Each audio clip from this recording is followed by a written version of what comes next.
Donc, dans Illustrator, on va parler un peu de la création de motifs.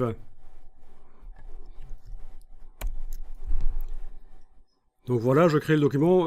Au passage, vous voyez qu'on a ici le pré-réglage des effets de pixelisation. Maintenant, vous savez ce que c'est en fait. Vous savez que si vous voulez que ce ne soit pas trop demandeur par rapport à l'ordinateur, vous pouvez passer en 150, voire même 72. Ici, on n'a pas le choix de mettre autre chose, mais parfois, pour certains documents complexes, je descends parfois à 18 pixels par pouce pour que ça ne rame pas trop. Bon, ceci dit, dans Illustrator, il y a possibilité de faire les éléments de manière séparée, un peu comme dans Photoshop, les objets dynamiques. On peut, dans Illustrator, amener dans Illustrator un autre document Illustrator. On peut avoir plein de documents Illustrator et les combiner dans un nouveau document Illustrator, en les amenant en tant qu'image. Ben oui. Donc ça peut être une solution pour simplifier les choses.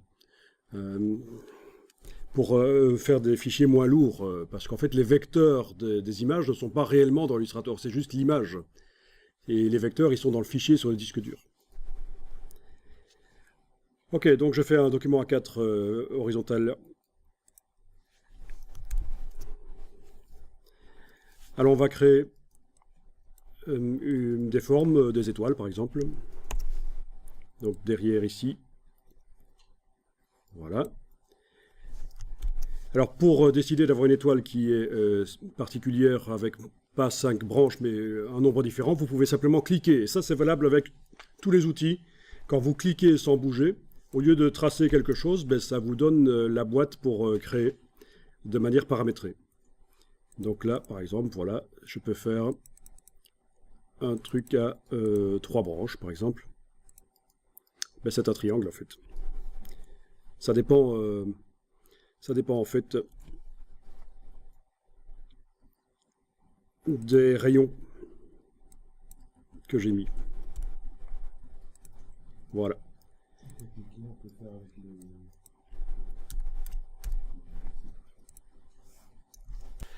Tout à fait, quand on dessine, on ne lâche pas le bouton de la souris et on a les flèches haut et bas qui permettent de modifier le nombre de pointes, de branches. Voilà. Toujours en gardant le bouton de la souris enfoncé, vous avez la touche commande qui vous permet de modifier les deux diamètres. D'accord? Vous avez la touche majuscule qui permet de caler l'étoile sur des axes. Donc le nombre de branches avec les flèches haut et bas sur le clavier. La touche commande pour modifier les deux diamètres en fait. Enfin, surtout, oui, la relation entre les deux diamètres. Sans aucune touche, bien sûr, quand on bouge, c'est la dimension. Et avec la touche majuscule, c'est calé sur les axes. On lâche le bouton de la souris quand c'est bon, et voilà des vecteurs qui ont été créés. Pour les modifier maintenant, c'est plus possible parce que c'est pas dynamique, c'est pas un objet dynamique, je peux pas les modifier le nombre de branches. C'est comme si j'avais dessiné avec la plume en fait. Simplement, j'ai eu un outil qui m'a aidé à faire quelque chose.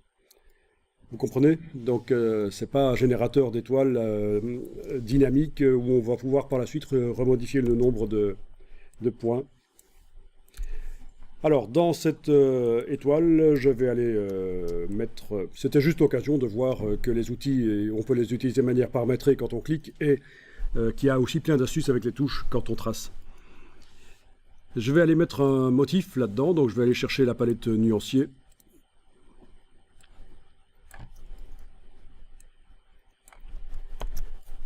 Je vais aller chercher la bibliothèque de motifs ici. Motif décoratif, héritage décoratif par exemple.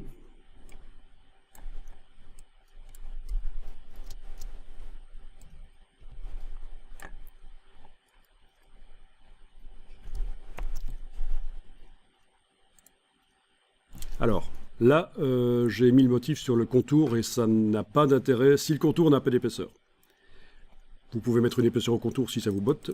Alors, pendant très longtemps, dans Illustrator, ça a été difficile de mettre un motif sur un contour. C'était pas possible techniquement.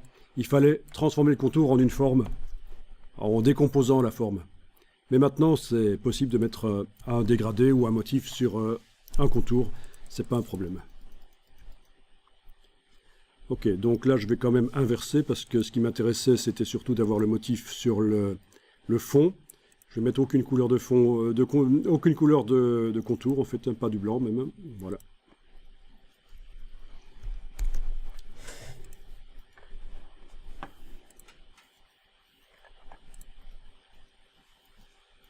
Ok. Alors choisissez un motif dont vous allez pouvoir modifier les couleurs. Chaque fois que vous cliquez dans cette palette non modifiable qui vient de la bibliothèque, le motif s'ajoute à la palette nuancier.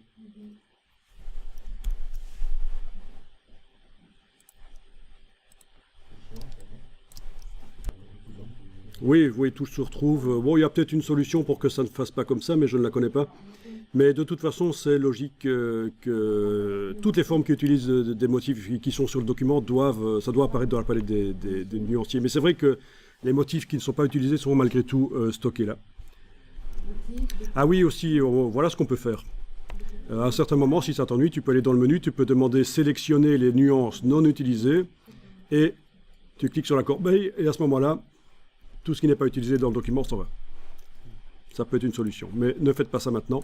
Mais c'est vrai que c'est une solution pour nettoyer. Notamment, c'est important quand on amène le document Illustrator dans InDesign, parce que ça risque de générer plein de couleurs Pantone qui ne sont pas réellement dans le document, et c'est difficile à gérer. Et trop de couleurs Pantone, ça ne voudra même pas s'ouvrir dans InDesign. Donc voilà pourquoi il peut être intéressant, en effet, avant d'amener dans InDesign, de nettoyer quand l'illustration est finie, en sélectionnant les nuances non utilisées, et puis en cliquant sur la corbeille, pour réduire le nombre de choses qui est dans le nuancier.